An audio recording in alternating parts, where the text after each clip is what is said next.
Movie के शुरू में हम देखते हैं कि लाइफ फाउंडेशन की एक स्पेसशिप स्पेस में ऐसी दुनियाओं को ढूंढने गई है कि जहां इंसान रह सकें, जो कि इंसानी ज़िंदगी को सपोर्ट कर सकें। इस सफ़र के दौरान वो एक कॉमेट को डिस्कवर करते हैं। उस कॉमेट पर वो सिम्बियोटिक लाइफ को डिस्कवर करते हैं, यानी कि ऐसी एलियन पैरासाइट्स जो कि ऑक्सीजन ब्रीथिंग होस्ट के जिस्म पर कब्जा करके अपनी ज़िंदगी जीते हैं।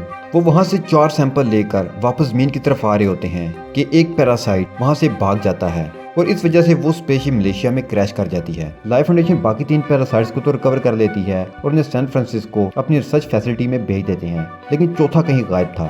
उसे होस्ट की जरूरत थी और यकीनन वो किसी इंसान के अंदर चला गया होगा। और अब वहाँ से वो लोग एक जख्मी आदमी को हॉस्पिटल लेकर जा रहे होते हैं, लेकिन एम्बुलेंस में एक और भी होती है जो कि काफ़ी अजीब रिएक्ट कर रही होती है, क्योंकि वो पैरासाइट एलियन किसी और में नहीं बल्कि उसी औरत में था। वो औरत अब वहाँ से भागने की कोशिश करती है और तोड़फोड़ करके वहाँ से निकल जाती है। वो लाइफ फाउंडेशन की तरफ जाना चाहती थी। अब हम एक लड़के एडी को देखते हैं जो कि काफ़ी अच्छा न्यूज़ रिपोर्टर है, जिसकी वजह से उसकी कंपनी भी उससे काफ़ी खुश थी। उसकी फैंसी भी होती है जो कि उस फाउंडेशन में काम करती थी जिसने अपना स्पेसशिप भेजा था। जहाँ हम देखते हैं कि सुबह होती है, एडी अपने ऑफिस जाता है। उसका बॉस उसे कहता है कि तुम बहुत अच्छा काम कर रहे हो और आज जो टास्क मैं तुम्हें देने जा रहा हूँ उसको भी अच्छे से कर दें।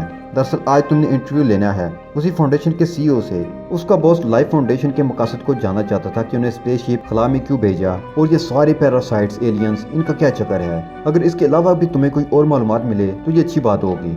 वो उसे ये भी कहता है कि वो काफ़ी रिच आदमी है और काफ़ी बुरा आदमी भी है। अगर तुमने उसकी मर्जी के बगैर और उसकी पसंद की बात से हटकर कोई और बात की तो वो तुम्हें मरवा भी सकता है। तो एडी अपने बॉस से कहता है कि ठीक है, आप परेशान ना हो, मैं उनसे अच्छे से इंटरव्यू लूंगा और उनसे सिर्फ इन्वेंशंस और डिस्कवरी के बारे में ही सवाल पूछूंगा।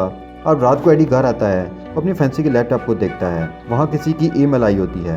वो किसी फाउंडेशन की मेंबर थी जो उसे बता रही थी कि ये फाउंडेशन ठीक नहीं, ये लोगों की जान ले रही है और तुम्हें भी यूज़ करेगी, तुम इसको छोड़ दो। इस मेल के उनके एक्सपेरिमेंट की डिटेल्स होती है कि वो पैरासाइट्स कौन है, कहाँ से आए और उन पर क्या क्या एक्सपेरिमेंट किए जा रहे हैं और इस काम के लिए मासूम लोगों को भी यूज़ किया जाएगा। जब एडी को सब पता चलता है तो वो सोचता है कि उसके पास एक बहुत अच्छा चांस है। सुबह मेरा उस आदमी के साथ इंटरव्यू है तो मैं उससे सारी बातें पूछूंगा, बेशक मेरे बॉस ने मुझे मना किया है।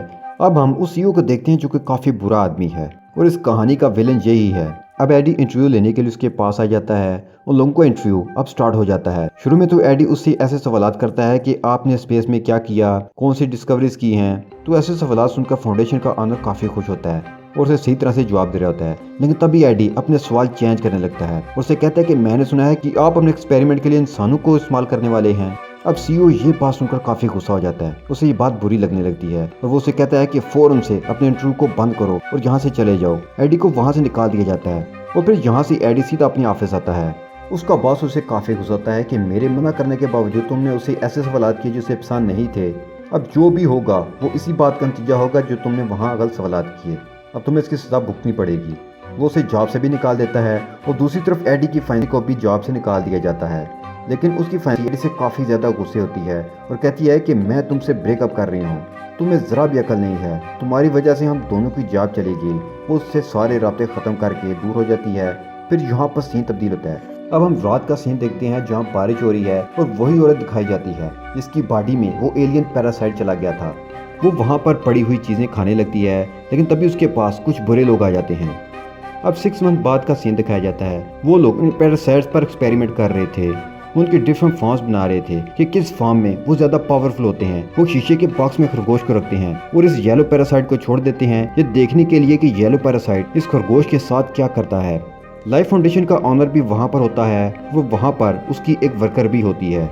शुरू में तो लोगों को लगता है कि खरगोश और पैरासाइट में काफ़ी अच्छी बॉन्डिंग बन गई है और ये दोनों मिक्स होकर ज़्यादा पावरफुल हो गए हैं, लेकिन कुछ ही देर में खरगोश की मौत हो जाती है और वो मर जाता है। उनके ये एक्सपेरिमेंट नाकाम हो जाता है। एडी को न्यूज़ से पता चलता है कि लाइफ फाउंडेशन का ऑनर स्पेस में एक और स्पेसशिप भेजने का प्लान कर रहा है, लेकिन वो जानता है कि अगर ऐसा हो गया तो बहुत से लोगों की जानें जाएंगी, जैसे कि पहले भी लोगों की जानें गई।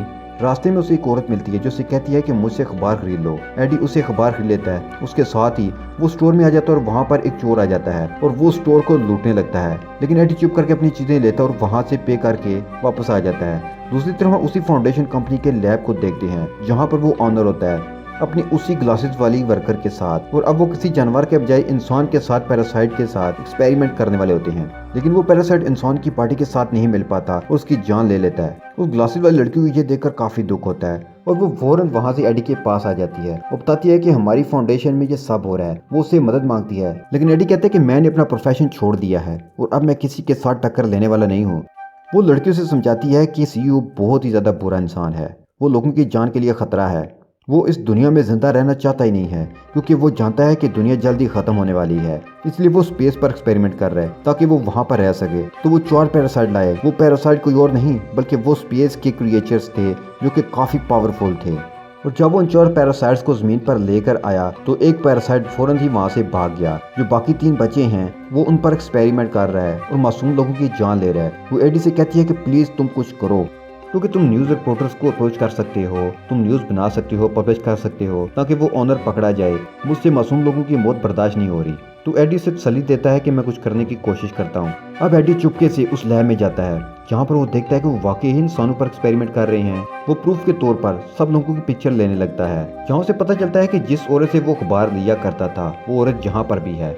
एडी को बहुत बुरा लगता है। वो लड़की वहाँ से बाहर आ जाती है, लेकिन वो उन्हीं पैरासाइट से जुड़ी हुई थी। वो पैरासाइट उस लड़की की बॉडी छोड़कर एडी की बॉडी में आ जाता है और अब एडी की बॉडी में उस पैरासाइट का असर होने लगता है। अब सारे गॉड एडी को पकड़ने के लिए उसके पीछे आते हैं और एडी वहाँ से भागने लगता है, लेकिन वो इतना तेज भागता है कि कोई भी नॉर्मल इंसान वैसे भाग नहीं सकता था क्योंकि उसमें तो पावर आ गई थी।